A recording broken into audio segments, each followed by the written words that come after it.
موت کی آغوش میں جب تھک کے سو جاتی ہے ماں،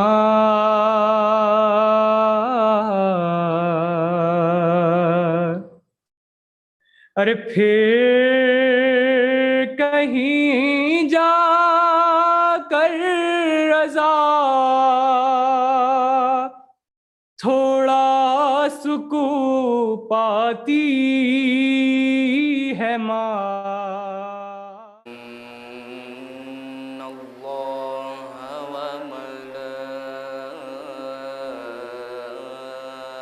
وملائكته يصلون على النبي يا أيها الذين آمنوا صلوا عليه وسلموا تسليما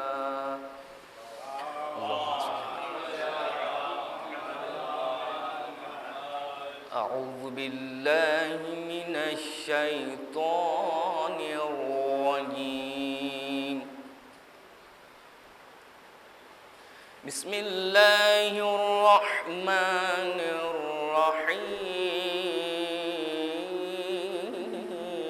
الرحيم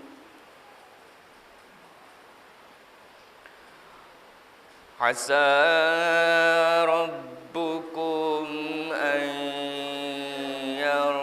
يرحمكم وإن عدتم عدنا وجعلنا جهنم للكافرين حصيرا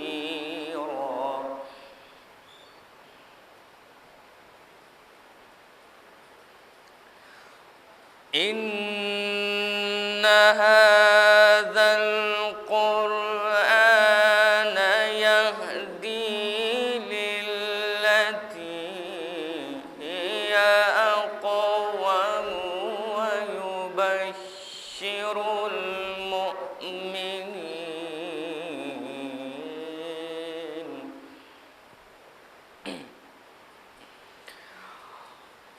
إن هذا القرآن يهدي للتي هي أقوم ويبشر المؤمنين الذين يعملون الصالحات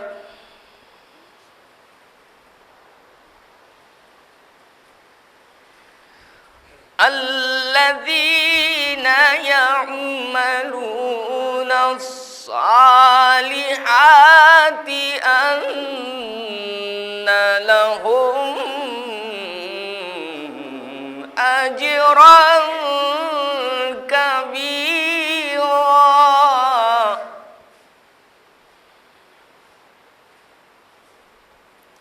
وأن الذين لا يؤمنون بالآخرة أعتدنا لهم عذابا أليما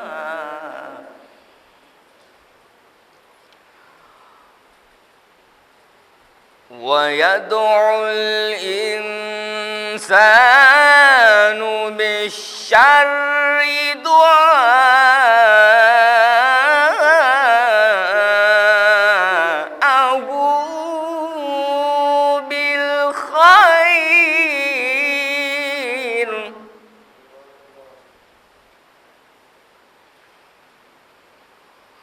وكان الإنسان عجولا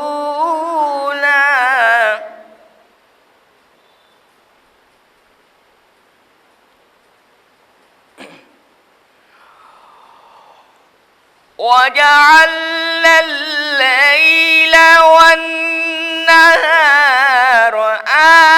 آيتين فمحونا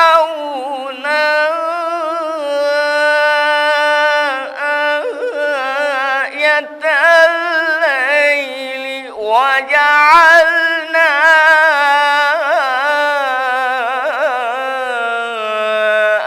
آية النهار مبصرة وجعلنا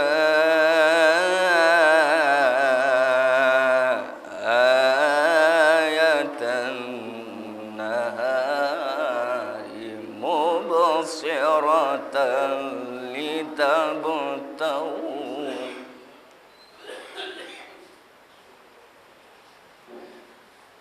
لتبتغوا فضلا من ربكم ولتعلموا عدد السنين والحساب.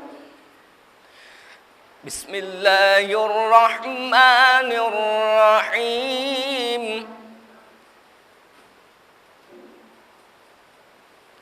الحمد لله رب العالمين الرحمن الرحيم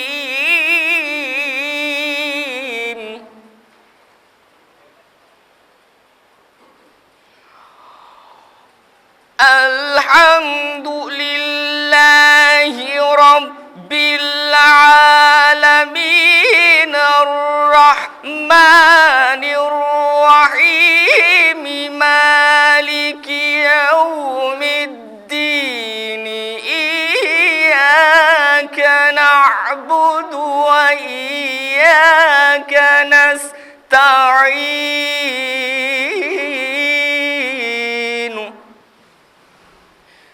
اهدنا الصراط المستقيم صراط الذين أنعمت عليهم غير المغضوب عليهم ولا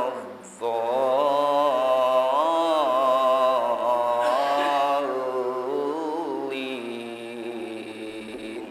صدق الله العلي العظيم.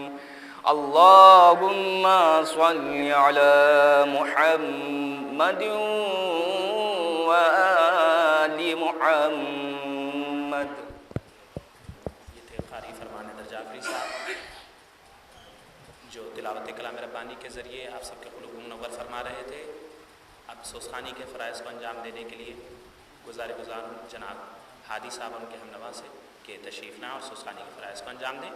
آپ سب بآواز بلند نعرہ صلوات سے استقبال فرمائیں. اللہم صلی علی محمد و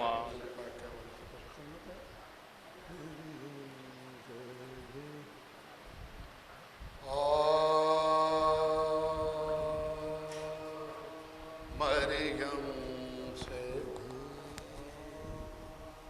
بطول کو رتبہ سوا ملا. مریم سے بھی بطول کو رتبہ سوا ملا. بابا ملا رسول سا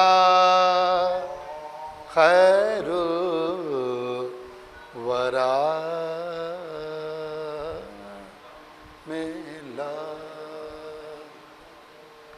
شاہ ملا تو خلق کا مشکل کشا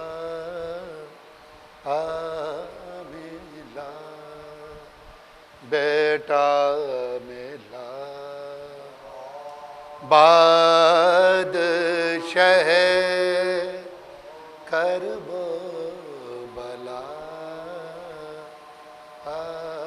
ملا، در پہ فرشتے آتے تھے تسلیم کے لیے،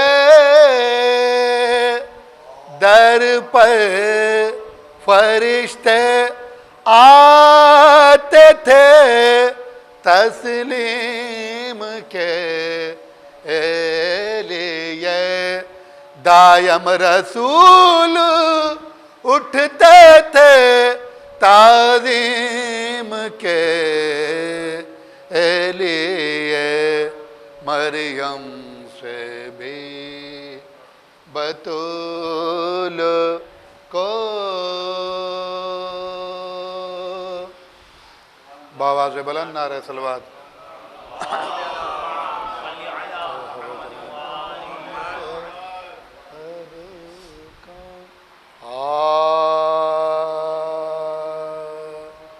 کہا زینب نے کہ اب کون میرا والی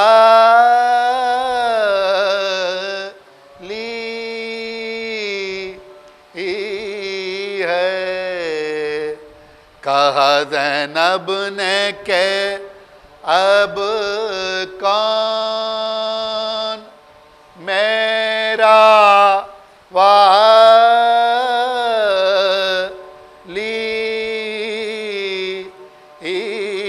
ہے، ہم ہیں اور خانہ زندہ ہے خستہ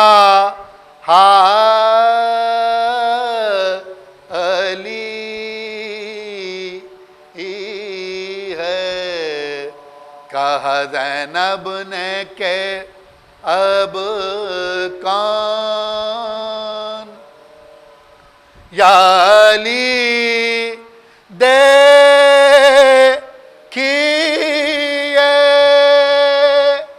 کیا حال ہوا بعد حسین، یا علی دیکھیے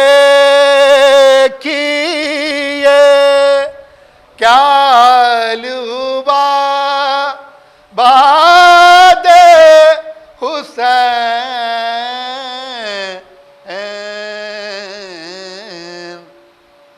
لاش تو لاش ہے زندوں کی پائے ماں علی ہے، کہا زینب نے کہ اب کون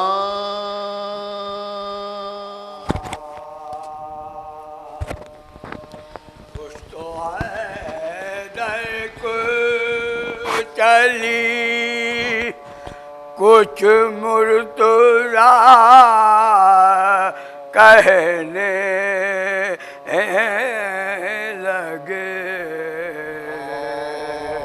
کچھ تو ہے در کچھ شب ہجرت محمد مصطفیٰ کہنے لگے، ڈرتے ڈرتے ہم نے تو اللہ کی قدرت کہا، توبہ توبہ یہ نصیری تو خدا کہنے، سلوات بھیجیے مدار کہنے لگے کچھ تو حیدر کچھ. ایک صلوات بھیجیے بھائی.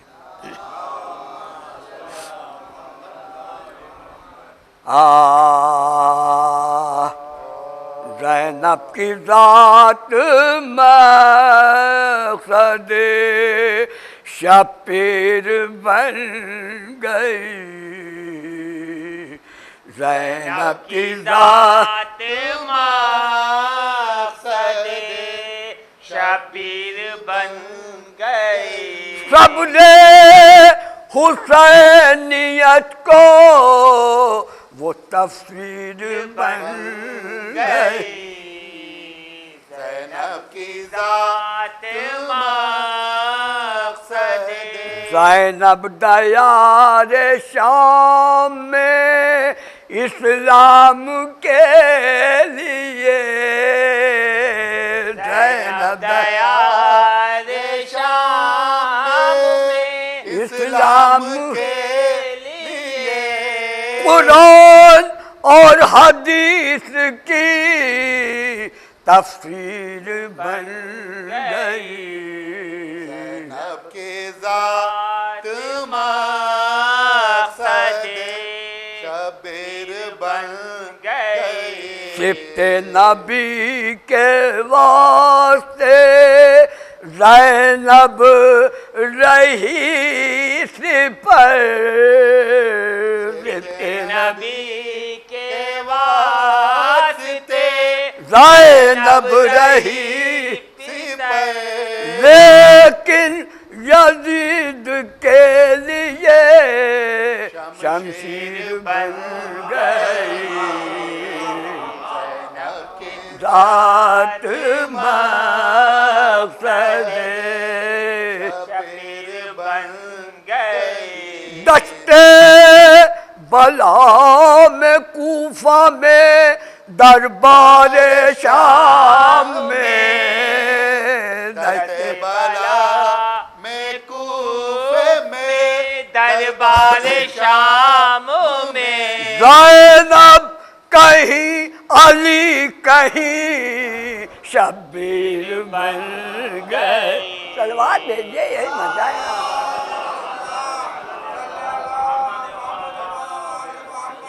کہ ذات مقصد شبیر بن گئی.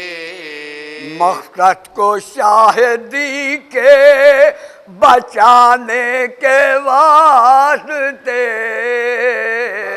کو شاہدی کے بچانے کے واسطے زینب علی کی بولتی تصویر بن گئی. زینب کی ذات مقصد شبیر بن گئی. فاتحہ.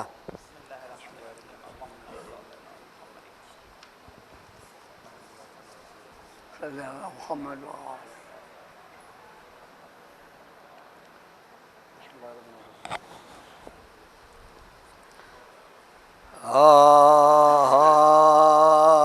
حق میں رسول پاک کی رحمت ہے فاطمہ.